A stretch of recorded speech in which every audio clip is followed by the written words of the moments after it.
we essentially need pollinators to survive. Bees are responsible for pollinating about a third of the food we eat. My goal is to find people who want their own hives, and then I can be their own like private personal beekeeper. Hi, I'm Andrew Morrison, and you're entering a world gone good.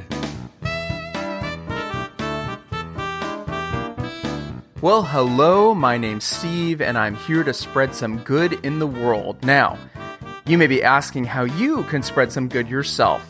Here is a suggestion. Share this podcast with your friends.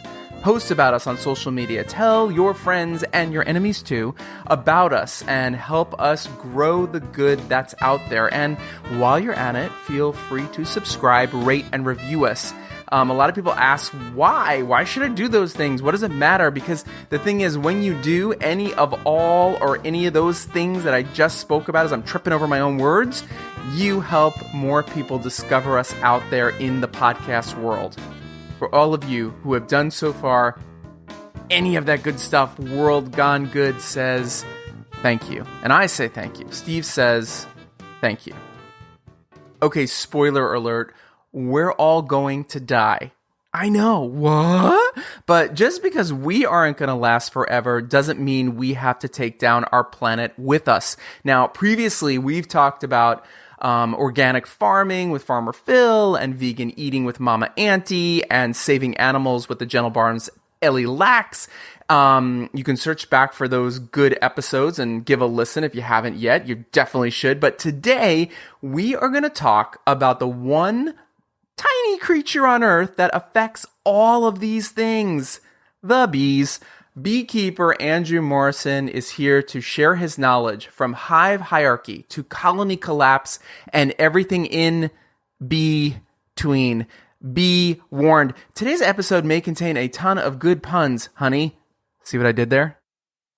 So I'm so excited to have you here because there's going to be a shit ton of puns. So warning, there's going to be a lot of puns happening. I've heard them all, but if you can surprise me, I will give you brownie points for that. Okay, good. Well, then, believe me. Oh, Jesus, it's going to get old quick. It's just every other word. So I'm so excited to have you here. And I'm going to start with a very wide question. And then we'll narrow in and try not to laugh at this question. What is good about bees? Oh, interesting. I think the where I always start is that we essentially need pollinators to survive. Bees are responsible for pollinating about a third of the food we eat. So if we want to continue eating food, we need bees. Yeah. And have you always been into bees? Yeah, I grew up on a farm in northeastern Minnesota, and we had bees there. I've always been really into pollinators and ecosystems and bees, and just the natural world has always been a huge thing for me. And I was getting stung at a really, really young age. My dad was a really kind of like, if they're not bleeding, it's not work kind of a guy. And so I was always having to like remove hornet's nest as like an 8-year-old kid and like just psychotic things like that. So I was always kind of getting stung and always close to bees and working with bees in a sort of torturous way. And then it was just sort of a normal thing for me, but it wasn't until, we had orchards too. We had apple orchards, and that was a big deal because I'm remembering now that a big reason why we had colonies was to pollinate the apple orchards. And then it wasn't until university that it all kind of got a lot more, like the stakes were raised because I got a job in a honeybee and bumblebee research lab at the University of Minnesota. Wait, hold on a second. What did you go to school for, though? Yeah, so I actually went to school for environmental science policy and management originally before I went to theater school. Okay. Yeah. That's in the zone. That's in the bee zone. Well, the first part of it is. Right. I know. It's kind of weird. But yeah, while I was at university, word got out that I had worked with bees, and I had never even heard of this bee lab. And I was like, what the hell is the bee lab? That sounds crazy.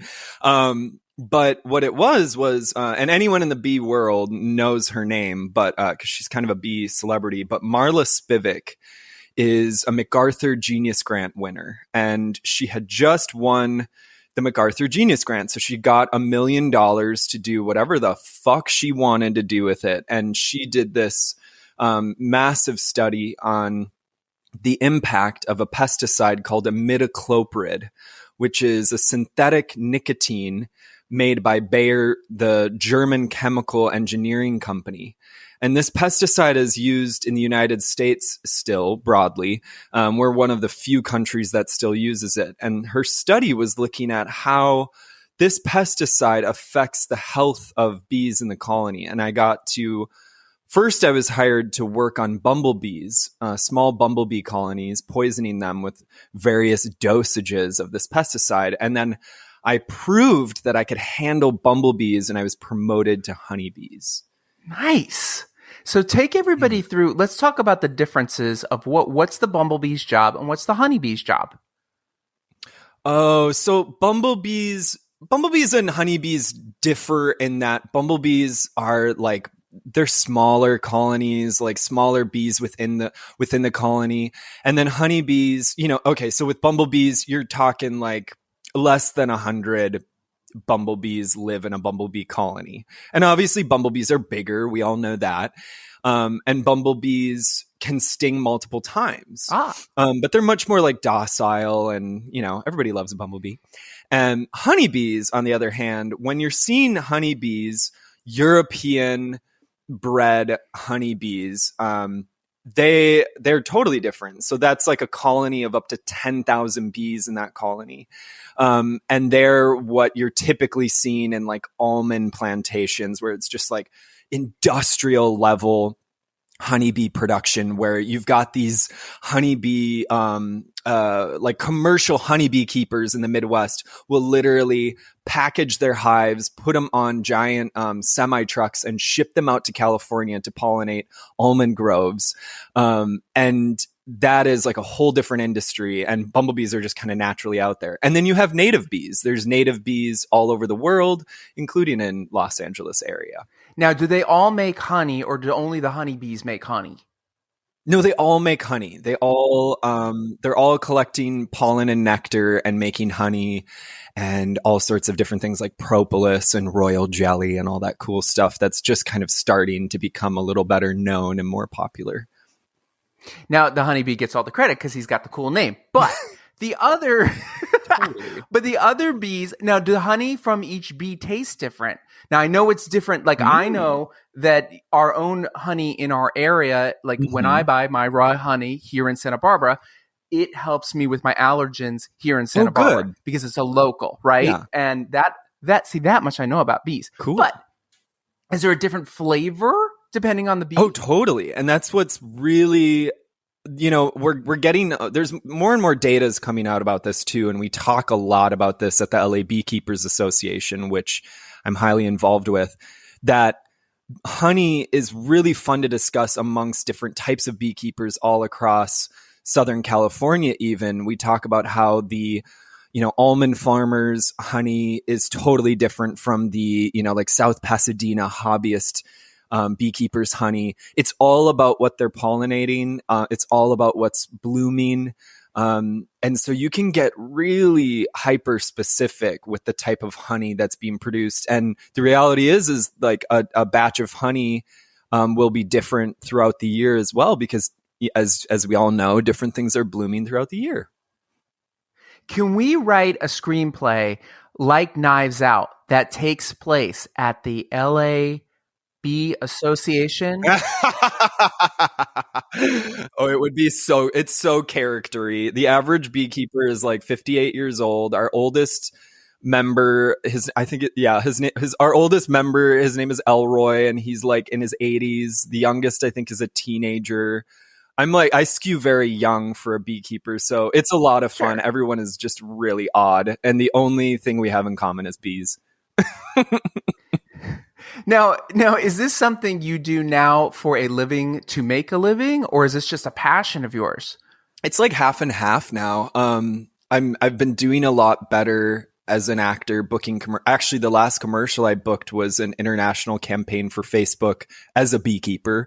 So it's all Of course it was. Come on, you had the it's costume. all coming together. And then I do work as a beekeeper. One of the things I do is called like a trap out, which is when people discover like a swarm or a nest of bees on their property, they contact me or a Facebook group or the LA Beekeepers Association to have that swarm or nest safely captured and removed from their premises. Now, do you have your own hive somewhere that is your hive? I don't own my own hives right now, but I kind of co-share with a beekeeper in South Pasadena, and he's mentoring me, and it's because I live in a little rinky-dink studio apartment in Larchmont Village, so I can't have my hives here. So that's what I'm doing for now, but my goal is to find people who want their own hives, and then I can be their own like private personal beekeeper. Let's get back to something from childhood. I think all of us were terrified of being stung. I think that is just a thing. And I remember the first time I was stung. And it was like in a field at camp. Yeah. And I didn't even know I had been stung. All of a sudden, like my leg did that pinching. Yeah. You know what I'm talking about? Right? And then I like looked down and I saw the stinger in, and I'm like, what is that? I thought I ran into like something prickly plant wise. And I yanked that mofo out and was looking at it. And then I was like, ow, ow, ow, because it. So when was the first time you were stung? Do you remember? I have two really iconic stories. One was as a kid, growing up on a farm, it was just like nonstop labor. And one chore that I absolutely hated was sweeping the front steps, because we had this hummingbird feeder that just like every hornet, wasp, and bee loved to like go to and die. And I would sweep barefoot, and I remember getting stung on the bottom of my feet. Like I had stepped in a bunch of bees and the bottoms of my feet were stung. And then that one was always very triggering. And because then I was always afraid to walk barefoot. But then I had this wacky job as like, I was like a 14-year-old native plant restorationist. So I worked for a huge restoration company in Minnesota where we went to these massive properties to do like prairie plant restoration. And I was one of those people that drank a bee. Like a bee got in my Arizona iced tea, and I went and it stung me in the throat. What? Yeah. And I'm not kidding. I got stung in the throat, and it was terrifying. And I remember we were way in the middle of fucking nowhere. I'm telling you, like an hour away from a hospital, just like restoring native prairie. And I'm like, my throat, it's swelling up. And like everyone was freaking out. And they just fed me a bunch of ibuprofen, and we like swiftly drove to the hospital. By the time we got there, I was fine. Now, what is the difference, just so we can clarify this for everybody, what's the difference between a hornet, a wasp, and a bee? Oh, okay. I'm probably going to be wrong. I don't know the answers to everything, but you know, like a honeybee. Yes, you do. No, you are a bee expert. That's why you are here. Well, you know, really the big differences between the honeybee, wasp, and honeybees that we know in the commercial field are derived from these breeds of bees from Europe that have been bred and sort of selectively bred to do what they do, because they produce honey and wax very well. So that's most of what we're seeing. They sting once and then they die. There's a drone, a female worker, and a queen within the hive. Their hives are massive. We're talking 10,000 bees in a honeybee hive. These are the hives that are, you know, pollinating most of our crops in the world. Are those like Latin honeybees. Then you have wasps and hornets and all of that. They're very small colonies. They're, you know, less than 100 per colony. They can sting multiple times. They have elongated abdomens. They're they're socially very different. Some wasps and hornets are predatory, which is a big difference between wasps, hornets, and our, what we all know as honeybees. And then you have bumblebees, which are, just, they are not predators. They're pollinators, nectar drinkers. They have small colonies as well, and those very like bulbous bodies. How does it determine, how do you become the queen? Who decides that? So within a hive, there's sort of this like process where the queen develops out of like a group of potentials, and they're kind of like fed and nurtured, and then one just sort of beats out the others, and then that one is chosen, and then the rest are converted to something else or kicked out of the hive. We've heard a lot about, and you touched on it already in what you spent time researching. We're hearing a lot about colonies collapsing. That's something that we've been hearing about for years now. Can you talk to us a little bit about that? Colony collapse disorder is the result of many different factors. So I think what humans generally do is they want to pinpoint like one thing that's causing the thing. And, we do that with everything. But, I studied environmental science, and I think what I took away from that was actually we need to look at many different variables here and put them together. So with CCD, colony collapse disorder, it's a combination of climate change, a lack of flowers for the bees to be sourcing their food from. It is a lack of habitat for them to be building their nests in. It's a increase in human population that is, pushing them out or disturbing their navigation patterns. It's pesticides too. I mean, that is what I studied at university, where these pesticides that we use heavily in the United States and are still using are negatively impacting the health of insects, including bees and pollinators. And then those pesticides are building up in the fats of these insects and pollinators. That's called bioaccumulating. And then birds and other things come and eat those bees or butterflies or whatever, and the pesticides bioaccumulate in them, and so on and so forth. And these things affect us as well. So CCD is a result of many, many different environmentally degrading factors. So what can we as humans and as listeners right now do to help the bees and avoid this from happening? What are things that we can do? At the LA Beekeepers Association, our sole purpose is to educate and support honeybees and pollinators, and we do that for the public. We do it for free. So what we tell people who ask about how can they help, we really focus on saying, you can throw up a window box, a planter, whatever, put flowers in it, and you're already helping with that. Lavender is a great one.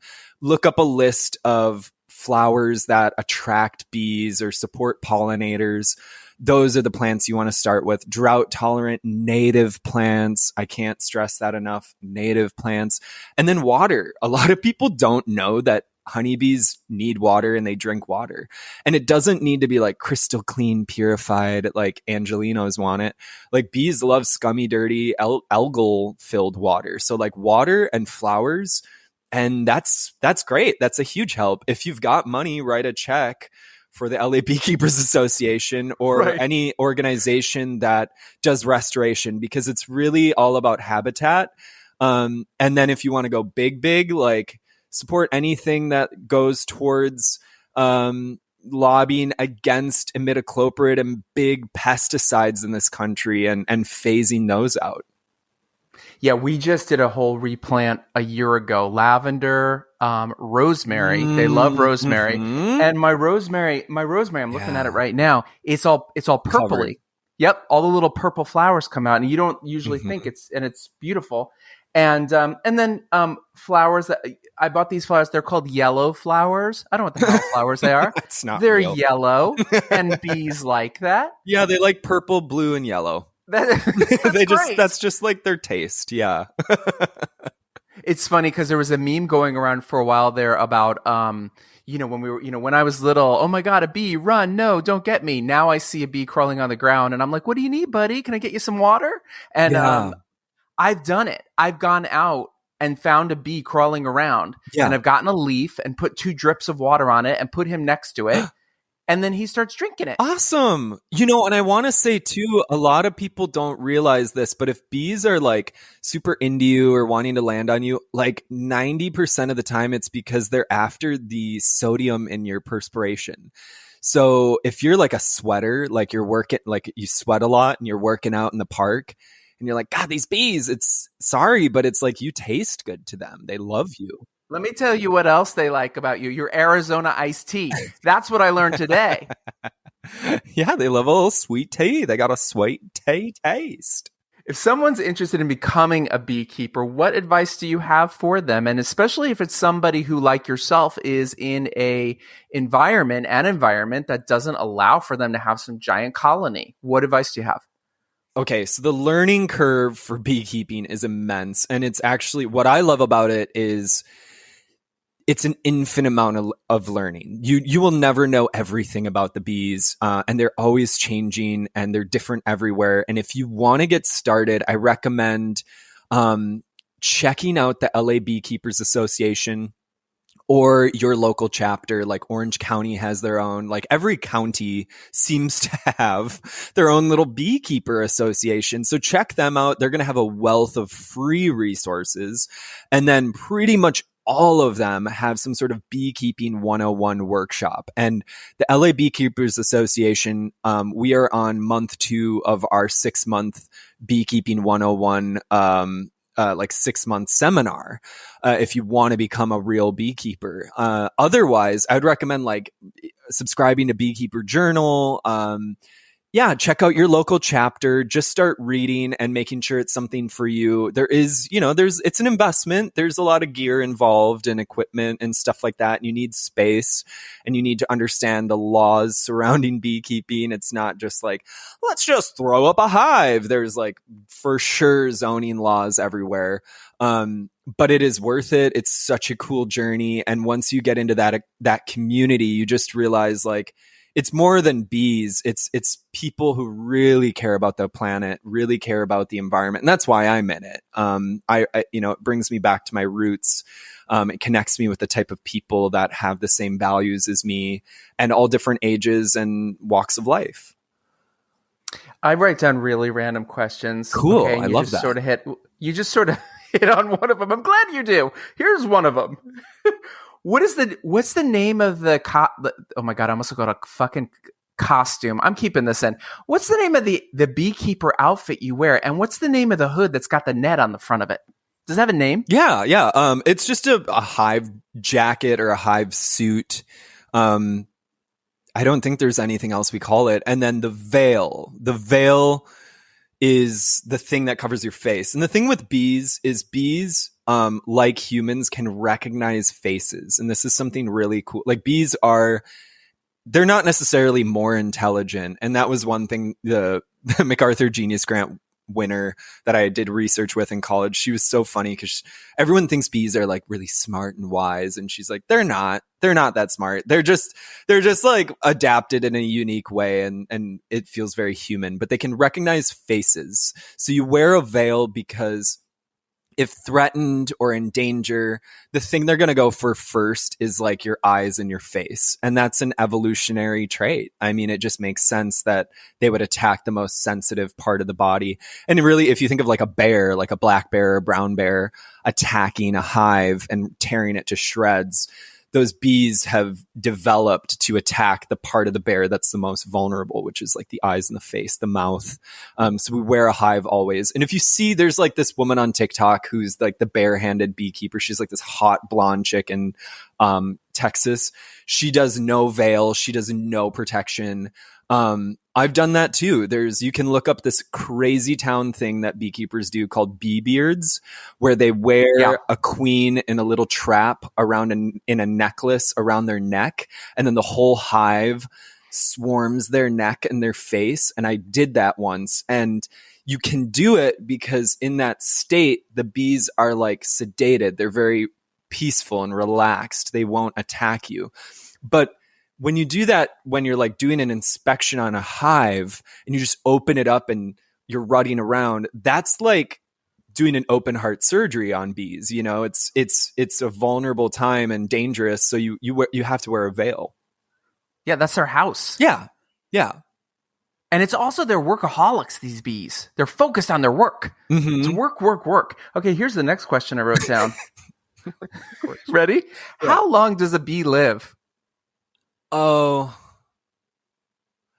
I'm not so good at those specifics on the life cycle. Is it years? Did they go into hibernation? You know, I don't know the others, but I know the queen can live up to 5 years. Now, where do they go? Like, where do they go in the winter? So do they travel like birds, or do they hibernate like a bear? See, I know things. What about that? 1 minute they were there. So it depends on where. When I was in Minnesota, like bees would go dormant. They would literally go into this sort of like hyper, like low murmur, low vibration mode, which is like, you can imagine it, right? Like they're all still buzzing in that hive to keep warm, but they're dormant, they're hibernating. Whereas California and warmer climates are super unique in that the honeybees, and we're talking like domesticated, Europeanized bees, they continue to work. So we in Southern California benefit from basically 4 seasons worth of honey production, bee production. And then when it comes to native bees, it's like a whole nother thing as far as dormant and active. But yeah, like if you compare Minnesota, cold climate versus Southern California, our bees don't really change that much in the winter. Well, I'm going to say something that's going to insult many, many people that I have known for the last 25 years. You're the smartest actor I've ever known in my life. Oh, that's so nice. Thank you. I know all my actor friends are like, screw you, Steve. Oh my God. They're all grabbing like encyclopedias and Googling things about, butterflies that they're going to call me about. I know something about a snake. I appreciate it. Yeah, I mean, it's years of, and I still don't know this. So that's the thing is like, obviously I fumbled on a lot of these facts, but like I'm constantly learning. That's why I love it is there's always more to know and they're always fucking with us. Like I think bees are actually one, collective organism that's just like here to mess with humans. And I think you can never know everything, and as climate changes, they're changing too. It's really wild, and that's right. With the Beekeepers Association, we have these monthly meetings, and we share what we're learning, and we're always blown away. There's this phenomenon going around the world where bees are people are giving honeybees like a banana, like they're putting a banana into the hive. And this is like a new discovery. Like no one had ever tried this before. They're just putting a motherfucking banana in the hive and the bees are devouring it. And wait, with the peel or not?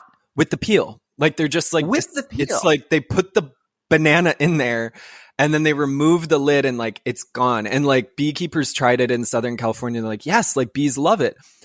However, we know, and this is like a fact, that like the smell of a banana is similar to whatever chemical or pheromone or whatever bees give off when there's danger. So like if you eat a banana in the apiary, bees freak the fuck out and attack you. But if you feed them a banana like a gift, they love it and they're fine with it. Like what? Jesus, I'm the same way with wine. If you drink wine and don't offer me any, I freak the fuck out. That's perfect. That's such a good that's it. We never thought of that. You give me some wine? I'm good to go. But it's so funny because there's a lot of teachers that are members of LACPA and they're like elementary teachers and they're so woo-woo about it. They're like, well, it's because you're not respecting, like their response for everything is like, well, it's because you don't love your bees enough. Because there's a lot of commercial beekeepers too that are like, this is their business. They make a lot of money. It's an industry. And they are talking about like the issues they're having with their bees and blah, blah, blah. And then these like elementary teacher beekeepers are like, well, are you appreciating them when you go in? Yeah. Yeah. Do you hug the bee? Or have you hugged a bee lately? Kiss them. And it's like these commercial beekeepers are like, no, I don't fucking kiss my. It's so odd. That's what's fun about it. Well, we wrap up these shows with 3 questions. Don't worry, you know all the answers. The first one's the easiest ones. Where can people find you online and follow you and all those good things? Plug away. Oh, cool.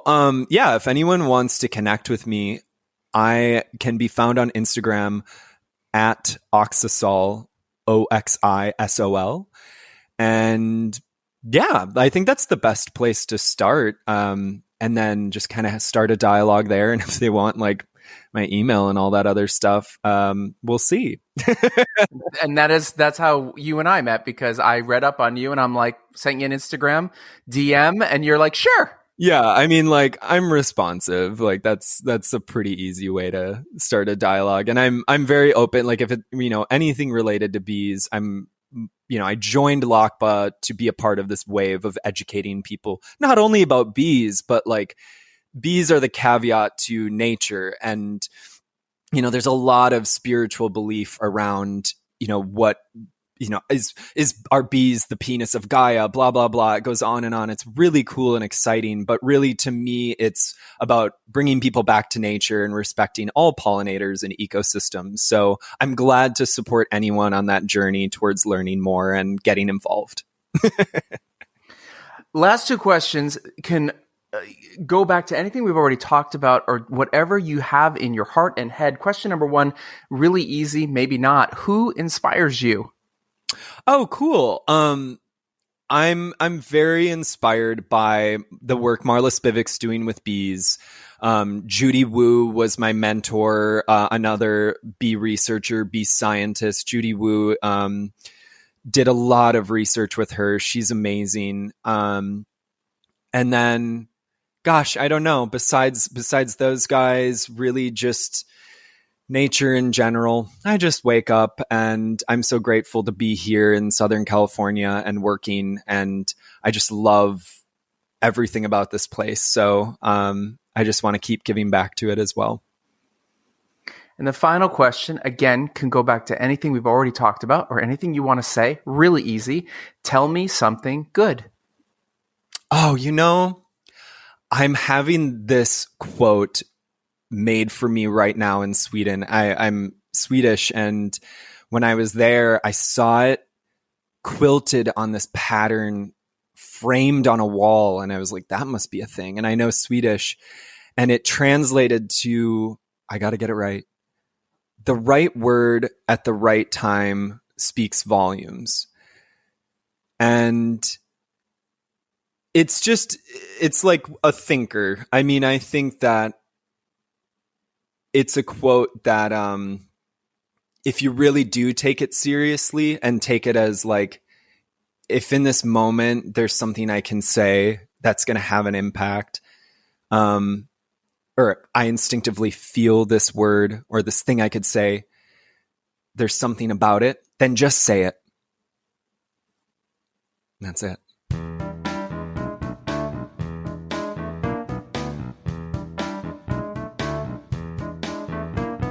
Thank you, Andrew, for sharing your good. Raise your hand if you're going to go buy or plant some good blue, purple, or yellow flowers this weekend and help our little bee friends out. My hand is way up at the moment. Next time on World Gone Good. When I'm working, when I'm doing this with Shannon, I'm a happier mom. You know what I mean? Because I'm not cheating myself out of the experience of enjoying the things that make me happy. I'm really proud of us. Like, I love that this, challenge has turned into a new creative process, and we've made it work somehow. And you don't step outside of your daily routine, and it becomes like, it's like, who am I, a robot, or am I actually like a person? We are making the month of May amazing with twice as many shows. Yes, you heard right. Get ready to double your good in May when we drop 2 episodes every Wednesday. And what gooder way to celebrate the week leading into Mother's Day than with Stacey Burrows and Shannon Noel, 2 musical mamas behind Mommy Tonk, and Chia Davis from Mamafied. We're going to be talking about being a mom and still being a human, and why and how to follow your gut, and the importance of saying yes, and when and how to be fearless when you do. Look, whether you have your own offspring or you completely dislike children the way I do, so much good is coming your way. Until then, be good.